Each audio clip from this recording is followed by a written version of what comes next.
Dire 5 masques par lit et par jour, ce qui fait craindre de nouvelles contaminations dans les jours qui viennent. Le diesel à moins d'1,26 € le litre, 4 centimes de moins que la semaine dernière. Le samplon 95 à 1,33 €, 7 centimes de moins. Les prix des carburants plongent en France selon le ministère de la Transition écologique et ce, dans le sillage du baril du pétrole. Il y a eu les cracks boursiers depuis 3 semaines et puis des rebonds spectaculaires. Hier à Wall Street, plus 11,37% du jamais vu depuis 1933. Et ce, grâce à l'annonce d'un plan de relance massif aux États-Unis, 2000 milliards de dollars qui seraient injectés dans l'économie. Reste que le monde des affaires est très durement touché par le confinement général.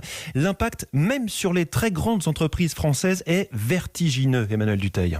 Tous les grands groupes le disent, c'est une crise majeure pour leur entreprise. Ils sont nombreux à dire que c'est encore impossible d'en chiffrer totalement l'ampleur. C'est le cas de Bouygues qui ne donne plus d'objectifs financiers pour cette année. Sa filiale TF1 notamment est très impactée par l'effondrement du marché publicitaire. Chez Vinci, on voit aussi la situation se dégrader fortement. Rien que sur les 3 premières semaines de mars, le trafic aérien dans ces aéroports a reculé de 40% et le trafic de voitures de 20% sur ces autoroutes. Et la situation a bien sûr empiré ces derniers jours. Pernod Ricard a vu une baisse de 80% de ses ventes justement dans les aéroports ou les gares. Mais le groupe dit tabler sur une reprise en avril en Chine, un marché capital pour lui. BIC avance lui des problèmes de production avec des usines fermées un peu partout. EDF parle lui aussi d'un possible manque d'électricité l'an prochain. Son programme d'entretien des centrales est en effet totalement chamboulé. On n'a donc pas fini d'en voir les conséquences. Et dans 10 minutes maintenant, je vous le disais, l'invité politique de Sonia Mabrouk, c'est Muriel Pénicaud, une ministre du Travail sous pression en ce moment. C'est le fait politique du jour avec vous, Mickaël Darmon. La colère ne retombe pas chez les professionnels du bâtiment après les propos de Muriel Pénicaud qui les a accusés de défaitisme. Alors un accord a été trouvé pour redémarrer les chantiers malgré la crise sanitaire, mais est-ce que cet accord est respecté sur le terrain, Mickaël ? Bien, la réponse est clairement non. Le bâtiment est toujours à l'arrêt ce matin. J'ai pu lire un mail envoyé par un dirigeant de la fédération du BTP, d'un département de l'Est de la France, qu'il envoyait à ses élus. Et c'est édifiant. Il détaille tous les obstacles qui empêchent une reprise de l'activité. Le manque de masques de protection et de gel hydroalcoolique, la promiscuité dans les fourgons et les camionnettes, une situation qui, selon lui, rend impossible le respect des gestes barrières face au virus. Il faut une pause, dit-il, le temps d'améliorer les conditions de travail des ouvriers du BTP. À cela, il faut ajouter la paralysie de tous les autres acteurs de la filière, déchetterie, fournisseurs, architectes. Alors pour les rayons de chantier, on fait comment, s'interroge ce dirigeant local du BTP. On se met en télétravail ? Un casse-tête pour des artisans et des entrepreneurs qui se retrouvent pris en étau entre des donneurs d'ordre qui exercent des pressions avec des sanctions financières et un gouvernement qui les accuse d'incivisme en les soupçonnant de vouloir profiter du système du chômage partiel. Un dispositif qui répond d'ailleurs à des conditions très précises. Il faut notamment que les entreprises soient à court de matériaux et que leurs clients leur refusent l'accès au chantier. Bref, une situation aussi confuse que tendue. Et on connaît l'adage économique, quand le bâtiment va, tout va. Autrement dit, quand le bâtiment s'arrête, rien ne va plus. Mickaël Darmon, le fait politique du jour sur Europe 1. Un TGV médicalisé doit partir aujourd'hui de Paris pour rejoindre Strasbourg et Mulhouse, permettant ainsi d'évacuer des patients vers d'autres régions dont les hôpitaux sont moins saturés. Nous sommes en 2020, après Jésus-Christ, toute la France est confinée, toute. Hélas, non, un petit groupe d'irréductibles a résisté hier, a résisté au respect indispensable des consignes sanitaires et au cri d'alarme des soignants qui nous supplient « Restez chez vous ». Le message est pourtant clair, restez chez vous. Beauvais, hier après-midi, dans l'Oise, un équipage de police tentait de faire respecter le confinement quand le contrôle a viré à l'affrontement. Une policière de 23 ans a reçu un pavé en pleine tête et ce matin encore, elle est grièvement blessée. Et que dire de ces voitures cambriolées, des voitures de pharmaciens, de médecins, d'infirmiers. Chaque jour, des soignants signalent des véhicules fracturés sur les parkings d'hôpitaux ou en pleine rue. Un logo suscite la convoitise. Le caducée apposé sur le pare-brise, cette sorte de sceptre enlacé par des serpents. Les malfaiteurs y voient un sésame pour circuler en plein confinement. Guylaine, infirmière libérale dans l'Hérault, n'avait jamais vu ça en 32 ans de carrière. Et hier soir, mon dernier patient, je le fais, il est 21h à peu près. Tout d'un coup, on entend sonner. Et c'était la police. Et la police m'a dit, je viens de voir que vous avez le caducée sur votre voiture, il vous faut enlever votre caducée et tout ce que vous avez dans la voiture. Ah mais là, il n'est plus sur ma voiture. Je l'ai enlevé, oui, je le cache. Ils pensent que c'est un laissez-passer. Un laissez-passer pour aller n'importe où. Ou ils cassent la vitre de la voiture pour nous prendre des gants ou des masques. Pareil pour la solution hydroalcoolique. Donc il faut tout ranger dans notre coffre de voiture. On ne peut pas faire autrement parce qu'on a besoin de notre véhicule pour travailler. C'est vraiment, vraiment incompréhensible. Et c'est une vraie atteinte à ma profession.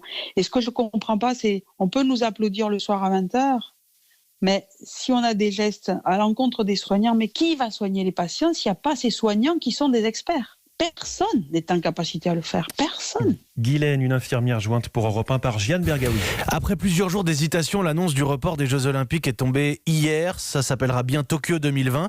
Et pourtant, les prochains JO auront lieu en 2021. Bonjour Renaud Lavillani. Bonjour. Est-ce qu'on vous présente ? Vous êtes perchiste, champion olympique en 2012, vice-champion olympique en 2016, président, ça on le savait moins, président de la commission des athlètes à la Fédération internationale d'athlétisme. C'était une décision inéluctable ? Oui, bien sûr. On voit dans quelles conditions on est actuellement, nous en France et beaucoup d'autres pays sont dans le même cas. En tant qu'athlète, c'est quasiment impossible de s'entraîner de manière correcte et de pouvoir espérer préparer des Jeux Olympiques comme ça paraissait surréel. Et en sachant qu'on n'a aucune idée de quand on va pouvoir sortir de cette crise sanitaire. Donc voilà, la décision était obligatoire et surtout le plus tôt possible. Et c'était la recommandation car voilà, nous maintenant les athlètes on n'a plus ce poids de pouvoir se préparer pour les Jeux Olympiques. Maintenant on va pouvoir se préparer pour faire face à cette crise et tous ensemble et rester unis comme ça. Au moins vous êtes fixés. Alors c'est bête, on n'y pense pas forcément, mais ce report d'1 an, est-ce qu'il peut empêcher des sportifs en fin de carrière d'être présents au prochain JO ? Oui, c'est une possibilité. Après, je pense que pour tout le monde, tous ceux qui arrivaient en fin de carrière, qui s'étaient mis comme objectif de terminer en 2020, on dit à 1 an près, ils vont faire le maximum pour y arriver. Maintenant, on sait que avec tous les élèves du sport, certains qui pouvaient être vraiment en forme cette année, peut-être ne le seront pas l'année prochaine, et peut-être qu'il y en a qui seront blessés. Voilà, il y a plein d'aléas qui sont comme ça, mais je pense que la santé de tous était la priorité. Et par rapport à ça, personne ne peut rien dire, quoi. Merci Renaud Lavillani, le perchiste Renaud Lavillani en direct avec nous ce matin, président de la commission des athlètes à la Fédération internationale d'athlétisme, invité du journal de 8h en direct ce matin sur Europe 1. Europe 1. Vous restez bien avec nous dans un tout petit instant. Une population gigantesque entièrement confinée. L'Inde se protège contre le coronavirus. À tout de suite. Vous êtes sur Europe 1, il est 8h10, le journal de 8h continue. C'est le 2e pays le plus peuplé au monde. L'Inde a ordonné le confinement total de la population. C'est-à-dire 1,350 milliard d'habitants qui doivent rester à la maison pour 3 semaines. Vincent Herouette, vous nous dites que cela vaut aussi paradoxalement pour ceux qui sont sans domicile. 75 millions d'Indiens vivent à la rue. 300 millions vivent au jour le jour. Le gouvernement a promis de les nourrir. Narendra Modi, le Premier ministre, a dit « Si ces 21 jours ne sont pas respectés, le pays et votre famille vont revenir 21 ans en arrière. » C'est la nouvelle Inde, future grande puissance, qui risque de s'effondrer. Depuis 2 semaines, le pays se prépare. Les écoles ont fermé, les grandes villes se sont confinées, les provinces ont bloqué les frontières intérieures. Dimanche, répétition générale avec un couvre-feu et la ruée des citadins vers le village natal. Et depuis minuit, les avions sont cloués au sol, les rickshaws à l'arrêt, et il faut imaginer l'Inde sans ses trains. Et Vincent, la stratégie, comme ailleurs, c'est d'enrayer la diffusion de l'épidémie. Narendra Modi s'est fait réélire l'an dernier en mobilisant contre la menace à l'extérieur et les traîtres à l'intérieur. C'était prémonitoire. Paris perdu, un Indien revenant des États-Unis a ainsi transmis le virus à sa femme de ménage qui vit dans un bidonville de Bombay. Le scénario catastrophe a commencé. Officiellement, on compte un peu plus de 500 malades et 10 morts, mais l'épidémie progresse vite dans un pays qui manque de tout, de tests, de masques et de discipline, pire qu'en France. Le pouvoir a demandé d'applaudir au balcon le personnel soignant. Le rituel est à 17h, pas à 20h, mais les Indiens sont descendus dans la rue avec leurs casseroles et leur joie de vivre. Le regard international de Vincent Herouette tous les jours dans le journal de 8h d'Europe 1. Et notez-le bien, nous serons en Inde avec notre correspondant Com Bastin dans le journal de 9h. La stratégie du confinement rejetée par le président brésilien Jair Bolsonaro estime que c'est un concept de terre brûlée. Et aux États-Unis, le président Trump espère visiblement une résurrection prochaine. J'adorerais rouvrir d'ici Pâques, dit-il au sujet du confinement. D'ailleurs, il ouvre le débat. Faut-il sacrifier l'économie pour lutter contre la pandémie ? Xavier Yvon est notre correspondant aux États-Unis. C'est la nouvelle rengaine de Donald Trump. Le remède ne peut pas être pire que le mal. Mettre le pays à l'arrêt, ça va le détruire, prévient le président américain. On va perdre plus de monde si on plonge dans une énorme récession. Il y aura des suicides par milliers, de l'instabilité. Comme Donald Trump, de plus en plus de conservateurs appellent à ne pas sacrifier l'économie à la lutte contre le virus. Un élu du Texas affirme carrément qu'il préfère sacrifier les seniors comme lui. Retournons au travail. Et les plus de 70 ans comme moi, on va se débrouiller. Est-ce qu'on n'est pas prêt à prendre le risque d'y passer pour garder l'Amérique telle qu'on l'aime, pour nos enfants et nos petits-enfants? Il y a des tas de grands-parents comme moi qui ne veulent pas qu'on sacrifie le pays tout entier. Réponse cinglante du gouverneur de New York. Ma mère n'est pas jetable, a dit Andrew Cuomo. Nous ne voulons pas sacrifier 1 ou 2% des New-Yorkais. Le gouverneur de l'État le plus touché propose d'autres solutions pour redémarrer l'économie. Organiser par exemple l'isolement total des plus vulnérables et laisser ressortir les autres petit à petit. New York, Xavier Yvon, Europe 1. Et après plus d'une semaine de confinement, vous rêvez sûrement de nature et de grands espaces. Et bien tout cela est possible grâce à un jeu vidéo. Je vous le donne avec mon meilleur accent, Animal Crossing New Horizons. C'est pas mal. Tout simplement Animal Crossing. C'est sur la console Switch de Nintendo. Clément Le Saffre a bien testé le concept au prix de longues heures de travail, si l'on peut dire, devant son écran.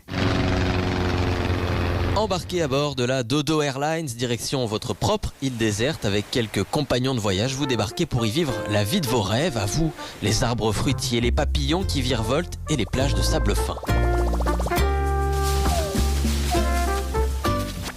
Animal Crossing, c'est en quelque sorte un simulateur de vie un peu enfantin avec des graphismes tout mignons et des personnages bienveillants. Ici, on vit sa vie tranquillement, sans souci. Le but, construire des bâtiments, fleurir les jardins et attirer des habitants pour faire de son île un petit paradis, de quoi s'évader en douceur comme Justine. C'est le jeu parfait, partir sur une île déserte pour pêcher des poissons, parler à ses voisins, juste se détendre. Ça évade complètement. Et puis en plus je suis pas la seule, j'ai tous mes amis qui l'ont acheté. On se bat contre le confinement en se retrouvant sur Animal Crossing. Et l'avantage c'est que c'est un jeu de long terme qui avance au rythme d'une vraie journée, minute par minute. Après 1 heure ou 2, il n'y a donc plus grand chose à faire, il faut attendre et revenir le lendemain. De quoi s'amuser plusieurs semaines donc et égayer la suite de notre confinement. Et puis à propos d'écran, WhatsApp et Messenger enregistrent un boom exceptionnel. Ça vous dira quelque chose si vous télétravaillez ou si vous pratiquez les apéros en vidéo. Plus 1000% d'utilisation des conversations vidéo en Italie le mois dernier. Vous télétravaillez, on est d'accord, François Geffrier. Ce ne sont pas des apéros vidéo qu'il faut que vous utilisez. Un peu sérieux.